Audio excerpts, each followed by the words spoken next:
And welcome to our next adventure. We're swapping the dry deserts of Namibia for the greenery of Mpumalanga in the northeast side of South Africa, just outside the Kruger National Park. And our next adventure will be exploring the Kruger National Parks for a whole month. Yay! I'm really looking forward to that. It would be the first time that we're staying there for a long period, and I think we're going to see a lot of animals. Lots of pangolins. Pangolins, okay. We're still looking for pangolins and we're still looking for chameleons. Yes. Yeah, it'll be very different from Namibia where it was very quiet. So I'm a bit apprehensive that there'll be a lot of people in the campsites. But yeah, we'll see how we can experience it and we'll share it with you. And so starts another episode of our adventure. Thank you to our Patreons. It's your support that make these videos possible. Go to patreon.com/Fearless on Four Wheels and subscribe now. Also, remember to hit that like button, subscribe and hit that bell icon to get notified of all our future adventures. I just bought a real tree with little ferns around it, and I'm gonna water it because Louis doesn't have green fingers, and all that he's got left of his bonsais are the pots. Yeah. And our adventure continues. Now we're visiting as many waterfalls as possible on our way to Kruger National Park. And today's turn is the Lone Creek Falls. If you have watched our previous adventures, you would know we love waterfalls and the life around it. Mpumalanga has a large amount of waterfalls all scattered across the province. Lone Creek's falls are very accessible and a beautiful spot to visit for a day. It's just outside the town of Sabi and a great stop between Johannesburg and Kruger National Park. In today's adventure we are visiting Rocks Luck, or maybe it's Hawks Luck potholes. Our favorite potholes in South Africa, much better than the potholes in the road. Hawks Luck potholes are the result of thousands of years of swirling water, where the Trier, the Sad River, and the Blyde, the Happy River, converges. Our last stop before Kruger National Park was Pinnacle Rock, a 30-meter freestanding rock surrounded by a thick indigenous forest and a spectacular view towards the east and the Lowveld. It has another fantastic series of waterfalls running down into the canyon. And then it was time to enter Kruger National Park and to see if we can answer the question, can we spend 30 days in the national park, and is it fun for that long, and what can we learn? We booked into Pretoria's Kop for the first week of our month-long stay. Good morning. It's 4 o'clock in the morning. Our fourth or so day in Kruger, and today we are having a serious game viewing day. So the gates open at 4:30 this time of year, so we decided to get up at 3:30. We're a little bit behind. Quickly gonna make coffee and then gonna hit the road. Karini's still in bed. She's upright, which is a good sign.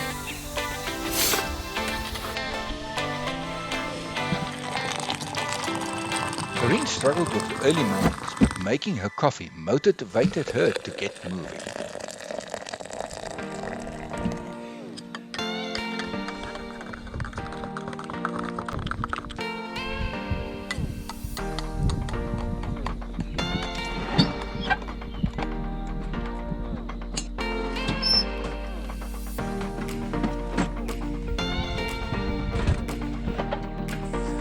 Getting up early was tough for both of us, but very rewarding as we saw African wild dog, a very big tusker elephant and a lot of rhino on our early morning game drives in the first week. Kruger is very big and we had to learn where to go and where the best viewing can be done. We have been here for 7 days. Our first impressions are, and this is where we stayed in Pretoria's Kop, so it's basically just off Pretoria's Kop. Very nice, neat campsite, lekker pool. It's been very hot. I think the ablutions and the little kitchenettes are well maintained. There's a wishy-washy that you can pay for slots. So I've enjoyed it a lot.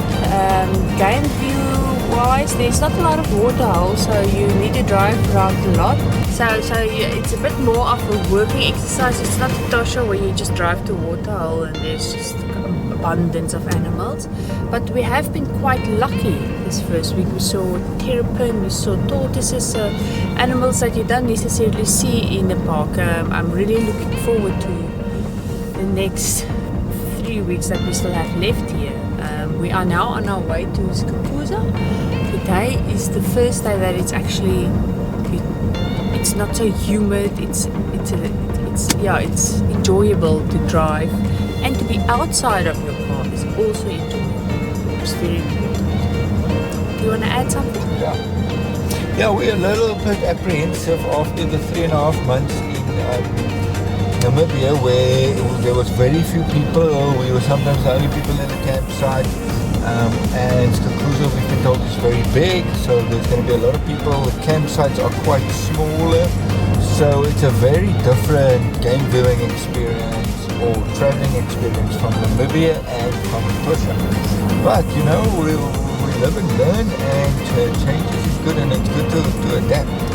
So I've enjoyed the variety of different game that we see here. In Etosha we saw it's easier, and we saw more of the same animals, but here we've seen a great variety, much more variety than we've seen in Etosha.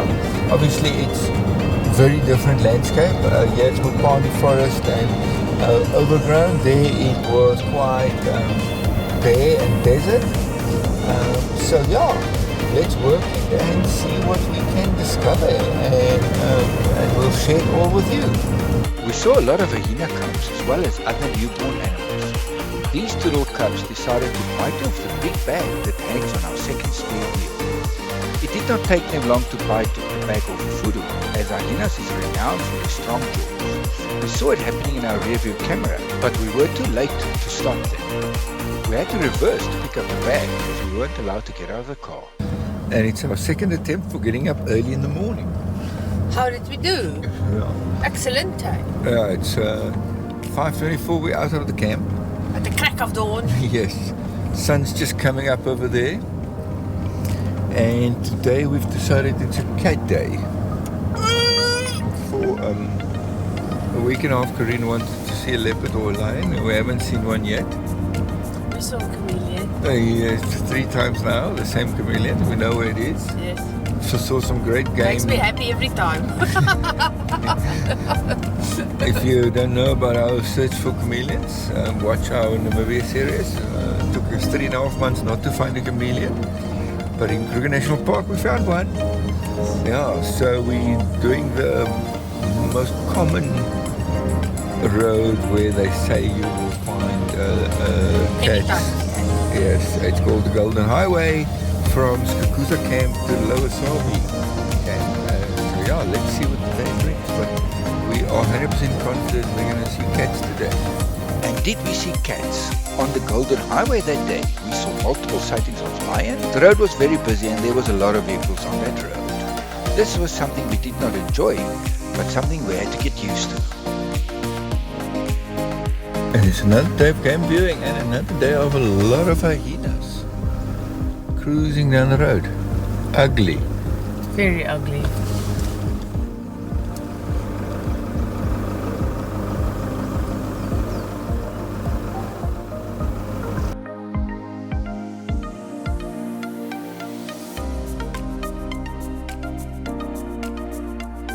In Etosha we had zebra crossings.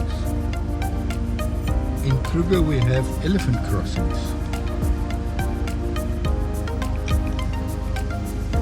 Interesting, a little bit more nerve-wracking, but very interesting.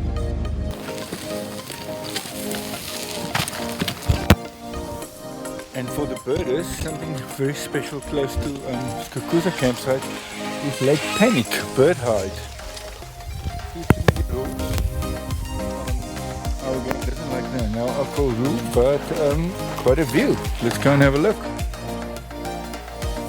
There are bird hides scattered all over Kruger National Park, but Lake Panic was extra special. A bird watcher's heaven and a place to watch hippos frolic when you are not bird watching. Our friends Adrian and Louise from Johannesburg joined us for 4 days in Kruger National Park and added the extra spice to our visit. and also brought us a wealth of knowledge and luck when it came to game viewing.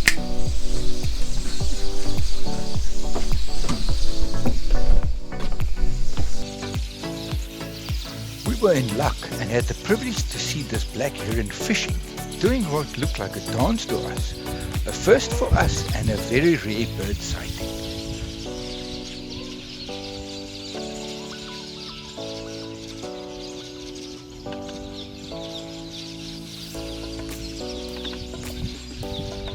Next time on Fearless on Four Wheels, we see a very rare sighting as we continue to explore Kruger National Park.